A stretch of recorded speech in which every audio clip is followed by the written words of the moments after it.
Naga hills जल रहा है, लोगों का गुस्सा पहाड़ों से भी ऊपर है। निशाने पर सेना और आसाम राइफल्स है तो ताबूतों में बंद बेगुनाहों की लाशें हैं। पर नागालैंड के मोन डिस्ट्रिक्ट में 4 दिसंबर को जो हुआ उसमें बंद ताबूत से सवाल फिर सुलग गया कि armed force special power act को वापस लिया जाए। नमस्कार, मैं आत्रेय विश्वास रॉय। अफ्स्पा यानी कि armed force special power act एक कानून जो अपने बनने के समय से ही विवादित है, क्योंकि एक डेमोक्रेसी में ये मिलिट्री राज के जैसा लगता है। शायद सुनकर अजीब लगे, पर ये एक्ट उस कानून से मिलता जुलता है जो 1942 में क्विट इंडिया मूवमेंट को खत्म करने के लिए ब्रिटिश सरकार ने लागू किया था। क्या है ये अफ्स्पा और क्यों इसको खत्म करने की होती है मांग हर बार, आज इस वीडियो में हम समझेंगे। अगर कंटेंट इंफॉर्मेटिव लगे तो वीडियो को शेयर कीजिएगा और चैनल को सब्सक्राइब कर हमारे साथ जुड़िएगा।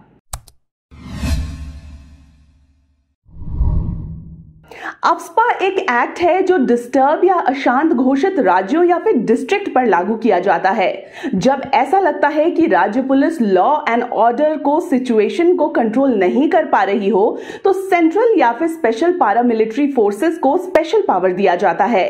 गवर्नर या फिर सेंट्रल गवर्नमेंट किसी जगह को डिस्टर्ब एरिया घोषित करने का अधिकार रखती है। आजादी के बाद जब नॉर्थ ईस्ट इंडिया, खासकर नागालैंड और मणिपुर में थोड़े हालात बिगड़े, तब सरकार ने अंग्रेजों के जमाने वाले इस कानून को 1958 में संसद से पास करवाकर नागा हिल्स पर थोप दिया और धीरे धीरे पूरे नॉर्थ ईस्ट को इसके दायरे में ला दिया गया।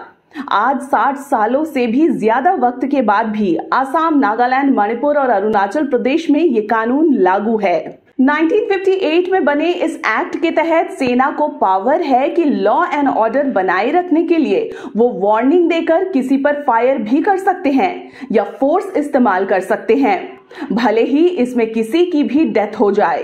सेना को पावर है कि वो किसी भी आमडम, ठिकाने या घर को डिस्ट्रॉय कर सकते हैं जिस पर उसे शक हो कि वो हमले के लिए या मिलिटेंट्स के छुपने के लिए या फिर प्लानिंग के लिए इस्तेमाल हुए या फिर हो सकते हैं।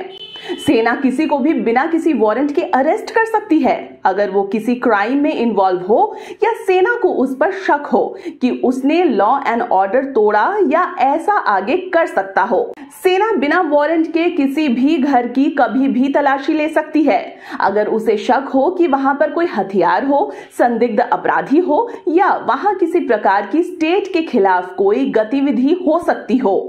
ये 4 प्रोविजंस या फिर स्पेशल पावर हैं और सबके सब विवादित हैं। और इन शक्तियों को असीमित करने वाली एक और प्रोविजन थी कि सेना जब ऐसा कर रही होती है तो उस पर केंद्र सरकार की इजाजत के बगैर किसी भी तरह की कोई कार्रवाई नहीं हो सकती, ना ही कोई केस हो सकता है। यानी सेना को खुली छूट होती थी। पर माना जाता है कि इस एक्ट का बड़े पैमाने पर दुरुपयोग भी हुआ। नॉर्थ ईस्ट के लोग इंसर्जेंसी और अफ्स्पा से एक साथ लड़ते रहे।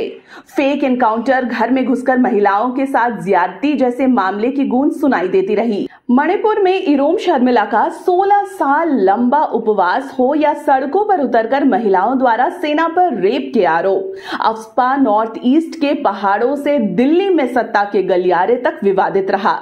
2016 में आखिरकार सुप्रीम कोर्ट ने इस कानून में बदलाव करते हुए ये फैसला सुनाया कि कोई भी कानून किसी को असीमित अधिकार नहीं दे सकता और गुनहगार कोई भी हो, कानून सबके लिए एक होगा।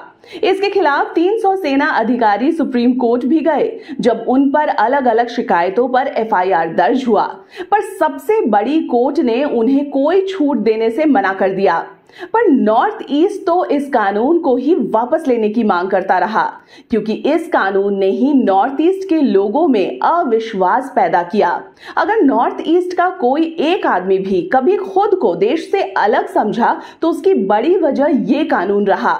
और नागालैंड के मोन डिस्ट्रिक्ट में शक के बिना पर आम गांव वालों पर सेना का ऑपरेशन और 13 मौतें फिर से उस पावर पर क्वेश्चन उठा चुका है।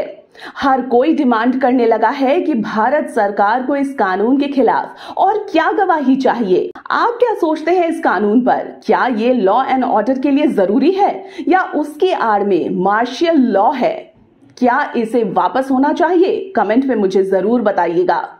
नमस्कार।